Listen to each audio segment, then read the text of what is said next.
नमस्कार। आज हम एक बहुत ही दिलचस्प मुद्दे पर बात कर रहे हैं हम कि कैसे हम लोगों को समझें। मतलब सिर्फ बातों से नहीं, उनके हाव-भाव से, उनके अंदाज से। हाँ, शब्दों के परे जाकर जिसे बॉडी लैंग्वेज भी कहते हैं। बिल्कुल। हमारे पास दो अलग-अलग तरह के स्रोत हैं इस पर। हम्म। एक तो है एक काफी पुरानी जानी-मानी किताब जो ये गैर मौखिक इशारे मतलब बॉडी लैंग्वेज समझने की तकनीक सिखाती है। अच्छा। और दूसरा जिक्र है एक डॉक्टर का, बनारस के हैं डॉक्टर अंशुमान तैलांग, और वो मशहूर है लोगों को बहुत गहराई से समझने के लिए, सिर्फ बीमारी नहीं, इंसान को। ये तो काफी इंटरेस्टिंग कॉम्बिनेशन है। एक तरफ तकनीक, दूसरी तरफ गहरी मानवीय समझ। हाँ, तो आज हम यही देखने की कोशिश करेंगे कि लोगों को बेहतर पढ़ने के लिए क्या जरूरी है। क्या सिर्फ इशारे काफी हैं या फिर कुछ और भी चाहिए? चलिए इसी में थोड़ा गहरा उतरते हैं। ठीक है। तो पहली वो किताब है जेरार्ड नियरनबर्ग और हेनरी कैलरो की how to read a person like a book. ये नॉन वर्बल कम्युनिकेशन मतलब इशारे, चेहरे के भाव, कैसे कोई बैठता है, खड़ा होता है, इनको समझने का एक सिस्टमैटिक तरीका बताती है। हाँ, मैंने सुना है इस किताब के बारे में। क्लासिक मानी जाती है ये। बिल्कुल। और दूसरी तरफ है डॉक्टर तैलांग।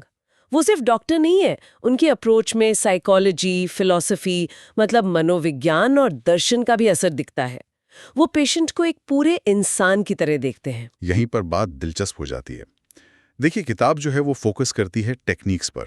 जैसे वो बताती है कि जेस्चर क्लस्टर्स यानी इशारों के समूह को कैसे पहचानें। इशारों के समूह मतलब ये कि कोई एक इशारा अकेला शायद उतना मायने ना रखे या गलत मतलब दे दे।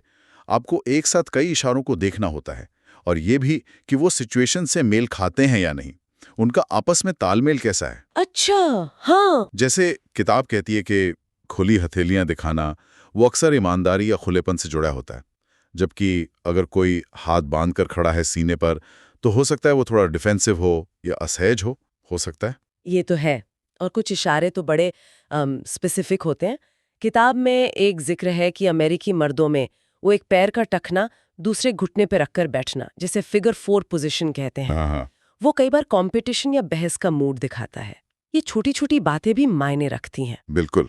और ये भी कि नाक को हल्का सा छूना या रगड़ना ये शायद शक या डिसएग्रीमेंट मतलब असहमति दिखा सकता है, पर ये सब मैकेनिकल नहीं है। हाँ, यहीं पर शायद डॉक्टर तेलंग वाला एंगल आता है। एग्जैक्टली डॉक्टर तेलंग का जो जिक्र है वो हमें याद दिलाता है कि असली समझ सिर्फ इन बाहरी संकेतों को डिकोड करना नहीं है। उनका जो मनोविज्ञान और दर्शन का ज्ञान है वो उन्हें किसी प्रॉब्लम को सिर्फ एक किताबी नजरिए से देखने से रोकता है। मतलब वो सिर्फ ये नहीं देखते कि हाथ कैसे रखे हैं या चेहरा कैसा है। उससे कहीं आगे जाते हैं। वो इंसान की सोच, उसका दुनिया को देखने का नजरिया, उसकी पूरी कहानी समझने की कोशिश करते हैं। कभी कभी तो मरीज को उसके सोचने के तरीके पर ही सवाल करने या उसे बदलने की सलाह भी देते हैं। अच्छा, ये तो बहुत गहरा है।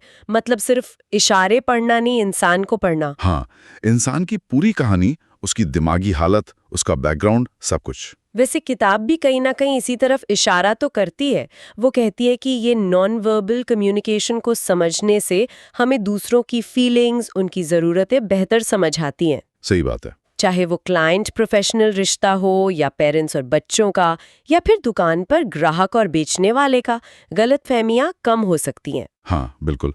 तो देखिए, दोनों चीजें अपनी अपनी जगह जरूरी हैं।